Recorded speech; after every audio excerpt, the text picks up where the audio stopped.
Disregarded by some as just a copycat of Grand Theft Auto, but hailed by others as an innovative, fun, and unique experience, Saints Row has certainly added a lot of color to the action-adventure genre, the main color being, of course, purple. But things could have been very different for this franchise had the developers stuck to their original ideas. In 2022, a new Saints Row will be released that is intended to be a spectacular return to the franchise's roots. It's time to take a look back at where this beloved series has been, as well as which direction it's heading next.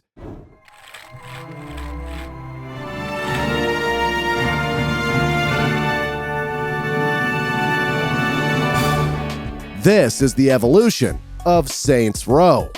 In 2003, video game developers at Volition began working on an open-world action-adventure game, similar in style to the wildly popular Grand Theft Auto games. Grand Theft Auto Vice City had just been released in 2002, and it's fair to say that Saints Row's concept was at least heavily inspired by the successful GTA franchise. That said, game designers at Volition wanted to make a game with multiple story arcs that allowed for a non-linear style of play while also rewarding players who experimented more with the sandbox. They wanted gamers to be able to progress by exploring the in-game environment instead of just completing straightforward missions. A lot of time and effort went into making sure missions, activities, and customization options worked simultaneously, while also ensuring that certain activities progressed the story in the right way. The size and scale of the in-game map were also tested thoroughly, with certain districts having to be shelved for use in later games. It was not until August 29, 2006 that Saints Row first hit stores. You had to have an Xbox 360 to play it though, as that was the only platform on which the game was offered.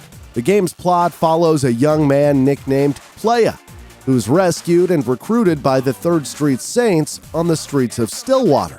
Once accepted into the gang, rivalries emerge between the Saints, Los Carnales, the Vice Kings, and the West Side Rollers, all of whom are fighting in gang warfare for control of the city. Comparisons were immediately drawn between the gameplay of Saints Row and that of GTA San Andreas, which came out in 2004. However, while there were many similarities, Saints Row boasted multiple additional features, including extensive player customization, a 64-vehicle garage, a GPS, an activity and respect system, and online multiplayer modes. Official marketing for the game advertised never-seen-before non-linear gameplay in a completely open environment, delivering an experience unlike any other inside a fully realized living city, where anything can happen, and undoubtedly will. Players were invited to create a character from thousands of options, shape up street cred, earn money, customize cars, and build an increasingly feared gang. Another cool feature was the game's soundtrack. Presented by 12 in-game radio stations, over 130 music tracks covering multiple music styles could be accessed via an in-game music player in the pause menu. Songs for the player could be purchased using in-game currency at Scratch That Music stores dotted throughout Stillwater. For those with Xbox Live, multiplayer options supported up to 12 players, and there were various game modes to choose from, such as Gangsta Brawl, which is basically a standard deathmatch, Big Ass Chains, similar to Call of Duty's Kill Confirmed mode, but you collect enemy chains instead of dog tags, Protect the Pimp, where you must escort a pimp to a certain destination or prevent the other team from doing so, kind of like the VIP mode in Counter-Strike, and Blinged Out Ride, where you must work as a team to earn money by killing and upgrade your team's vehicle. Downloadable content for the original game includes the Funky Fresh Pack, Industrial Map Pack, Gangster Pack, Exclusive Uncut Pack, and a Christmas-themed Ho Ho Ho Pack. Mostly, the DLCs consisted of character outfits, cosmetic upgrades, and the occasional extra mission. The first ever Saints Row received largely favorable reviews. IGN touched upon the parallels to GTA while stating, "Hate it if you want to. Snicker at its obvious Me Too qualities, but don't forget to recognize impressive, kick-ass gameplay as you walk out the door." Saints Row garnered a score of 81 on Metacritic. Surely this was an impressive score, but it didn't come close to the hugely successful GTA San Andreas, which received a score of 95, in case you were wondering. Saints Row fell down mainly due to its graphical problems, questionable humor, and significant lag online, which took 2 months to sort out. Some reviewers also complained about the protagonist's lack of dialogue. Regardless, the game did pick up several awards, including Most Surprisingly Good Game of 2006 from GameSpot. Saints Row had sold over 2 million copies and joined the Xbox 360 Platinum Hits list, which prompted Volition to start working on a sequel. Fun fact, the original title for Saints Row was Bling Bling, and it was going to be released on PlayStation 2 rather than Xbox. Also, the Saints flag color was initially green instead of purple.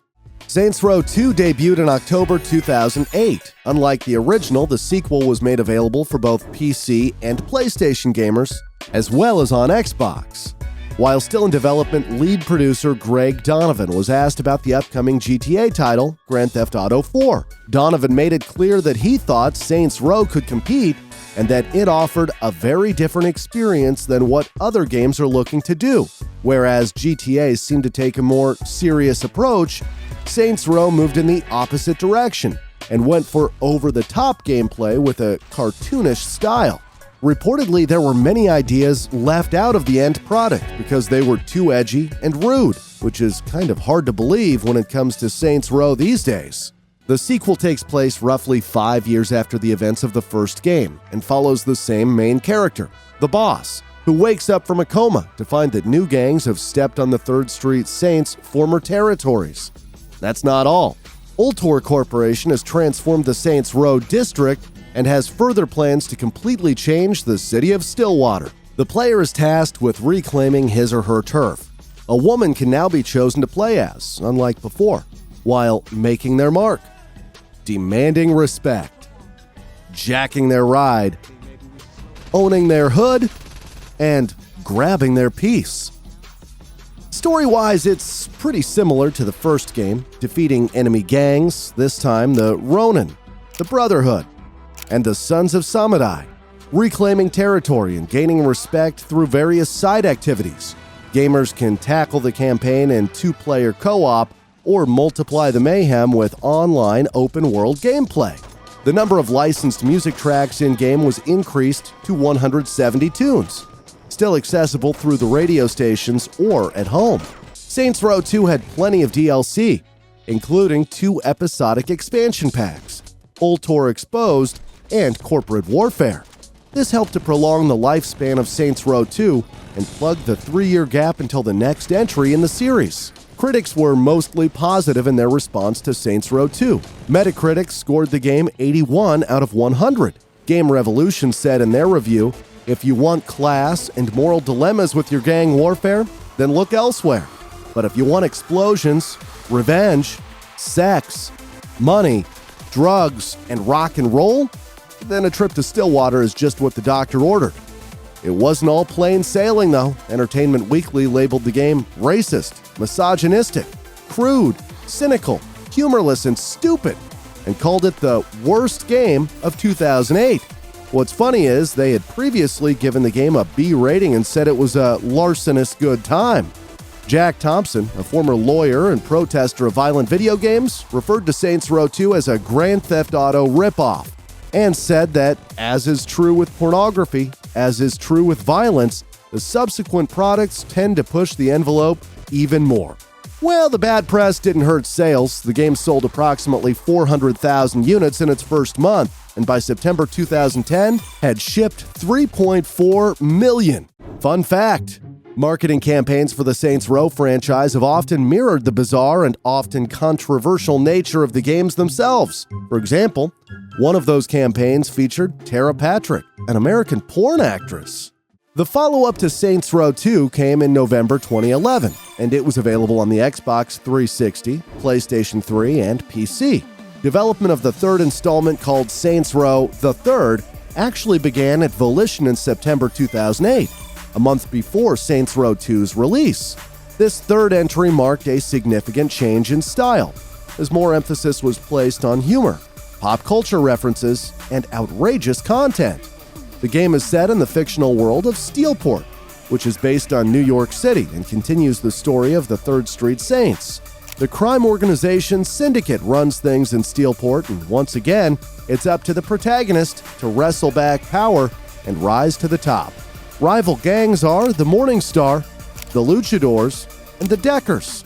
Different from the first 2 games in the series, missions are required to be played in order, reverting to a more linear structure. Also new are the choices players are forced to make. None of these has a major impact on the story as it plays out, except for the one in the mission called Three-Way. Kill your rival and lose your friend, or let the enemy escape and save your pal. That kind of thing. Weapons can now be upgraded, which is another first in the series. However, it's one weapon in particular that this game is well known for, the Penetrator. Described in-game as combining the absurdity of a sex toy with the lethality of a baseball bat, it is essentially a huge purple dildo used as a melee weapon. When design director Scott Phillips first tested out the Penetrator, he announced, "I feel like I'm playing something unlike anything else. We know what Saints Row is now."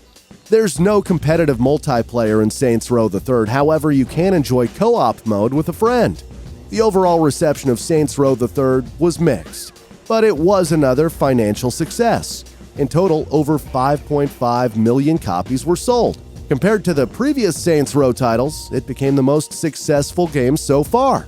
Several reviewers hailed the third as the pinnacle of the Saints Row formula, and IGN, who enjoyed the game, summed it up pretty nicely in their review. Saints Row the Third gives the people what they want and drops us into an open-world adult theme park, where we can treat ourselves to delightful acts of bloodshed and perversion. It doesn't take itself too seriously, and only asks that you don't either. Metacritic awarded the game with a score of 84.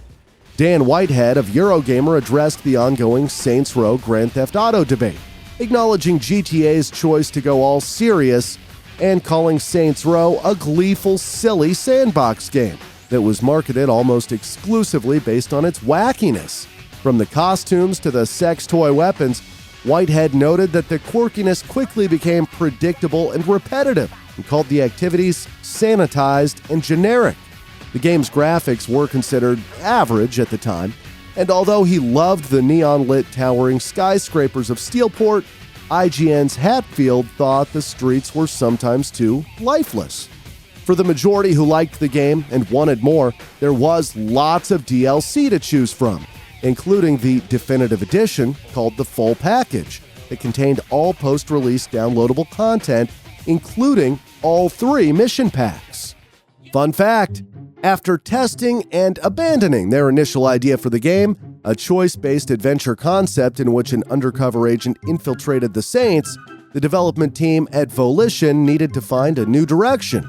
So they made a tone video compiled from songs and movie segments and used it as inspiration. The video included snippets from Bad Boys 2, Hot Fuzz, and Motley Crue's Kickstart My Heart. The design team's mantra became "Embrace the crazy, fun trumps all." As an April Fool's joke in 2012, THQ announced an expansion to Saints Row the Third, called Enter the Dominatrix. It jokingly outlined the concept of a superpowered player character being trapped in a simulation of Steelport by an alien commander called Zinyak. In an ironic twist of fate, though, when THQ began to struggle financially as a company, its president, Jason Rubin, encouraged Volition to use the idea as the basis for another full game in the Saints Row series. THQ said in a press release, quote, "No longer an April Fool's dream. The outrageous game concept will be a reality this fall. It's really happening." And just like that, in August 2013, Saints Row 4 arrived. Available for the PC, Xbox 360, and PlayStation 3 at launch, it was later ported to the PlayStation 4, Xbox One, and Nintendo Switch. If the third entry turned the wackiness up a notch, the fourth installment turned the crazy dial all the way to 11. With a shifted focus on the supernatural and superpowers, senior producer Jim Boone recalled how outdoing the insanity of the previous game came as a welcome challenge for the Volition crew. The team wanted to make the game outrageously fun and felt that superpowers helped when it came to navigation and combat. They devoted less time to graphics and visuals and instead focused on the fun feel of the game. Perhaps unsurprisingly, the game had one of the shortest development times compared to past games. 4's story picks up after the Save Shondi ending to Saints Row III and begins with the boss being elected president of the United States after preventing a terrorist attack. While the Xin alien empire attacks Earth, the boss and the other Saints are abducted and placed in a VR simulation of Steelport meant to break their wills. The boss turns the simulation to their advantage, though, gaining superpowers in the process. From then on, they must escape, defeat Emperor Zinyak, and rescue their friends, all while facing off against former foes and their worst nightmares. As the game's official description warns, the only thing we have to fear is fear itself, and aliens. Aliens are also a problem. Planet Earth is ultimately destroyed during the Saints-Xin War, but luckily the Saints find that they have access to a fully working time machine. In addition to using superpowers, the out-of-this-world setting allows players to use the aliens' own arsenal against them. This means sucking enemies into the void with a black hole gun, annoying the hell out of the Xin with dubstep, and raging through the city in a powerful mech suit. You can also bend the rules of physics, or break them completely by running at super speed, leaping over buildings and causing all kinds of mayhem. The radio may not have as many tracks as before. There are only 109 licensed bangers on this in-game radio across 7 stations, but there's a ton of DLC to keep you busy. It became the highest-rated Saints Row game with a score of 86. It was praised for its far-out humor and extensive customization options, while also being commended for its even-handed treatment of gender and female characters. Polygon reviewer Danielle described the game as big, goofy, and self-referential fun, and hailed it a success as an outrageous exercise in player power fantasy. However, the use of superpowers turned out to be a double-edged sword for some critics, since they led to a lack of challenge and made the game too easy. IGN's Dan Stapleton claimed to become bored when his superhero had little to overcome, likening the experience to enabling godlike cheat codes, as was actually possible in the previous game. While total sales figures to date have yet to be released, Saints Row 4 did make headlines for selling over 1 million copies in its first week alone. As of September 2013, the franchise as a whole hit sales in excess of 13 million, making it one of the best-selling video game series of all time. Fun fact, there are many similarities between Saints Row 4 and The Matrix. Both protagonists are trapped in a computer simulation and obtain superpowers. Plus, they face off against a common enemy with superpowers just like theirs. The antagonists of both franchises also trap millions of people within their simulations, and both try to destroy the real world. The baddies can also morph and possess people with their respective simulations. On January 20th, 2015, a self-contained expansion to Saints Row 4 was released called Gat Out of Hell. If you're confused about the name, it's a parody of Meatloaf's album, Bat Out of Hell. You're welcome. Taking place an unknown amount of time after the events in Saints Row 4, players get to choose between characters Johnny Gat and Kinsey Kensington. This choice in itself is a series first. Anyway, while living on a spaceship, the Saints have accidentally contacted Satan while messing around with a Ouija board. Oops. Well, now Satan wants to marry the boss to his daughter, Jezebel, of course. So what must you do? Travel to New Hades and rescue the boss. Obviously. Once you've defeated Satan after being transported to hell, Johnny Gat will use his one favor from God to undo the apocalypse and restore the Earth, therefore rebooting the Saints Row timeline. As you'd expect, the weapons are awesome, and there are 7 special weapons inspired by the deadly sins to help you in your quest.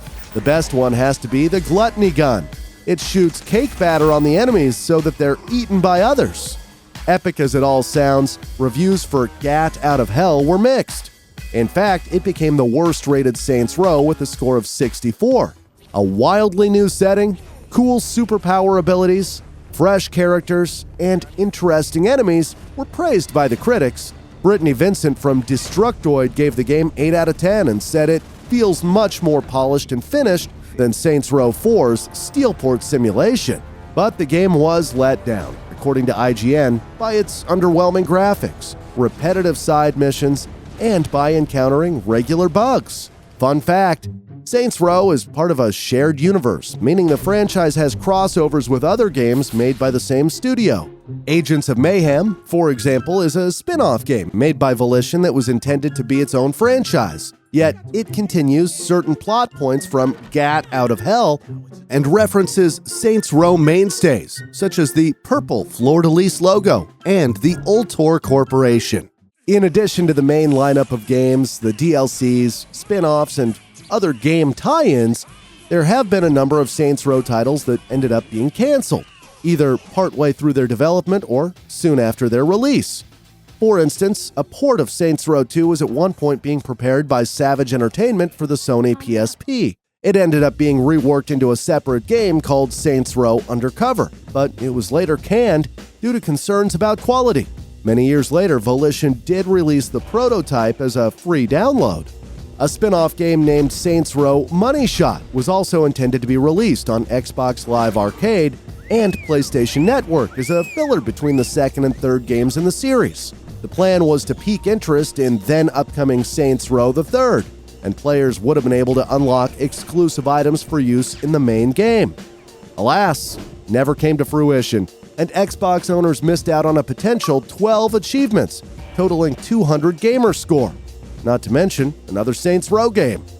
Saints Row Drive-By never saw the light of day either, despite being announced at E3 2010.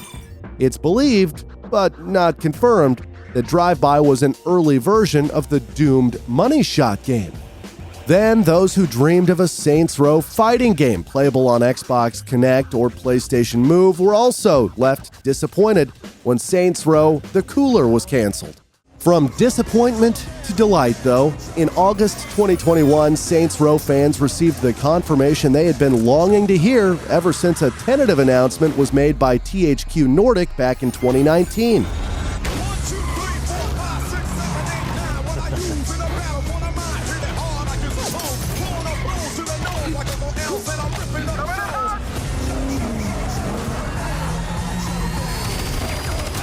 There will indeed be another full-length Saints Row game coming in 2022 to PC, PlayStation 4, Xbox One, as well as next-generation PlayStation 5 and Xbox Series X and S. Initially scheduled for release in February, gamers will now have to wait until August to get their hands on it. But as they say, good things come to those who wait. Simply titled Saints Row as opposed to Saints Row 5, the upcoming entry will be a soft reboot of the franchise rather than a continuation. So if you were hoping to see more of the craziness and crudeness that made previous games, iconic, you may be a little disappointed. There'll be no more whacking people with giant purple dildos, for starters, at least not at launch. Studio development director Jim Boone has described this apparent toning down as a response to current social climate issues with outgrowing the immaturity of previous games. That's not to say that the reboot won't be entertaining, it just won't be as insane as Saints Row 4. It's likely to be closer to the mix of comedy and seriousness seen in Saints Row the Third. Supposedly, the game's developers have been taking inspiration from action films like John Wick.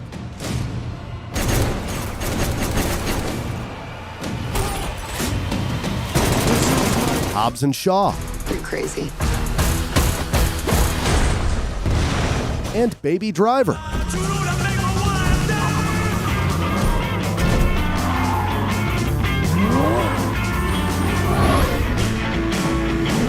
At the same time, they're adamant that Saints Row 2022 will retain the unique Saints Row sort of flavor.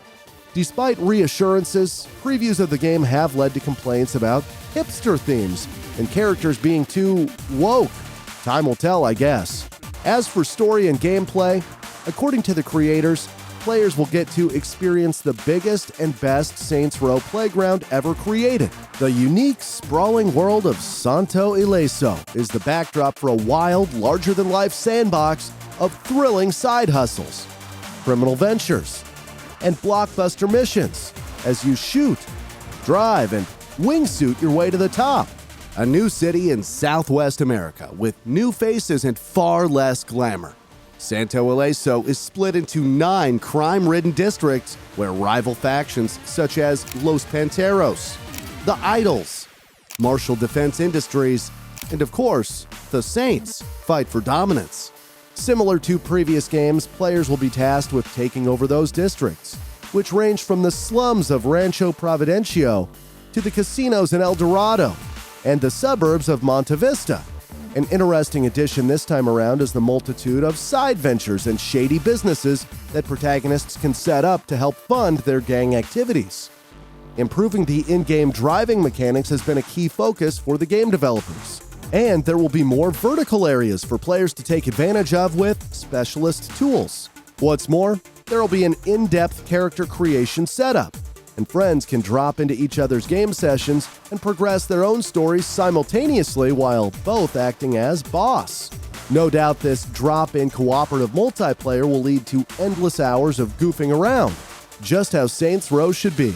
Are you excited for the next installment of Saints Row? Which other game evolutions would you like me to cover on this channel? Let me know, and thanks for watching.